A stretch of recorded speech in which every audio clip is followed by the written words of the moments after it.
శరీరంలో ఇన్సులిన్ శాతం తగ్గడం వల్ల మధుమేహం వ్యాధికి గురవుతారని, దీనిని అదుపు చేయలేని పక్షంలో నరాలు వ్యవస్థ దెబ్బతినే అవకాశం ఉందని ప్రముఖ మధుమేహ వైద్యులు డాక్టర్ వెంకట భావేష్ పేర్కొన్నారు. స్థానిక బోట్ల ఉద్యానవనంలో వాకర్స్ సంఘం ఆధ్వర్యంలో జరిగిన ఆరోగ్య అవగాహన కార్యక్రమం ఉద్దేశించి డాక్టర్ వెంకట భావేష్ మాట్లాడారు. మన దేశంలో 30% అధిక బరువుతో ఉంటున్నారని అన్నారు.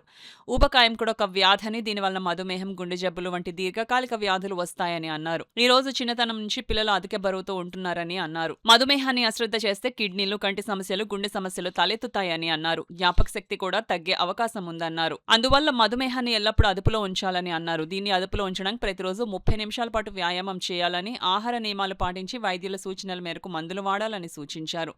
మానసిక ఆరోగ్యం పట్ల శ్రద్ధ చూపుతూ ఒత్తిడికి లోను కాకుండా జాగ్రత్తలు తీసుకోవాలన్నారు. రోగాన్ని నయం చేయడం కన్నా రోగం రాకుండా చూసుకోవాలని డాక్టర్ భావేష్ తెలిపారు. డాక్టర్ మోహన్సు డయాబెటిక్ కేర్ సెంటర్ ఆధ్వర్యంలో ఉచితంగా రక్త పరీక్షలు, బీపీ పరీక్షలు జరిగాయి. ఈ కార్యక్రమంలో వాకర్ సంఘం అధ్యక్షులు అడవాల రత్నప్రసాద్, కార్యదర్శి doctor Dasari Sridhar, Prasad Naidu, hospital manager Pradeep, Chintapalli Subbarao, Buddhura Satyanarayanaraju, Kumar Yadav తదితరులు పాల్గొన్నారు. వేస్ట్ సర్కంఫరెన్స్ అంటే బొడ్డు నుంచి వెనక్కి వరకు ఇది 90.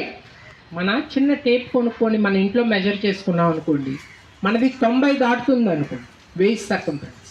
ఆడవాళ్ళకి 90, మగవాళ్ళకి 80 దాటుతుంది అనుకోండి, వాళ్ళు కూడా ఒబేసిటీ కింద లెక్క వస్తాయి.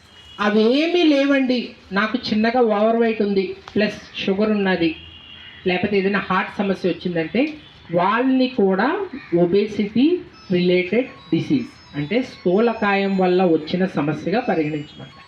అందుకోసం ఈ స్థూలకాయం అనేది ప్రస్తుతం మనకి ఏమీ సమస్య కలిగించకపోయినా అది ఒక జబ్బు కిందనే పరిగణించమంటారు. ఎప్పుడైతే మనం జబ్బు కింద పరిగణించామంటే ఇప్పుడు సమస్య లేకపోయినా ఫ్యూచర్లో వస్తుంది, కాబట్టి దానికోసం తగిన స్టెప్స్ మనం తీసుకుంటాం. లేదు మనం జబ్బు కింద పరిగణించలేదు అనుకోండి, మనం ఎప్పుడు కూడా ఏ స్టెప్ తీసుకోం. అందుకే మన దాంట్లో చూసామనుకోండి, ఎవరైనా కొంచెం వెయిట్ తగ్గారనుకోండి, అరే వెయిట్ సన్నబడిపోయి జబ్బు వచ్చిందా నీకు అని అడుగు. దాంతో వాడికి ఒక 2-3 చెప్పేసరికి వాడికి ఏమవుతుందంటే ఆ మనిషికి ఇవన్నీ చేయడం మానేస్తాడు, వెయిట్ తగ్గడం మానేస్తాడు, లేకపోతే ఆహార నియమాలు పాటించడం మానేస్తాడు.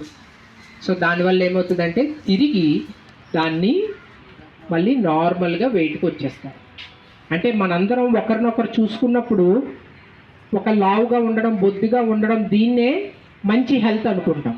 కానీ మన మెడికల్ స్టాండర్డ్స్ ఏం చెప్తున్నాయి, ఈ మెడికల్ స్టాండర్డ్స్ ప్రకారం ఫాలో అయితే ఫ్యూచర్లో కూడా జబ్బులు రాకుండా ఉండే అవకాశం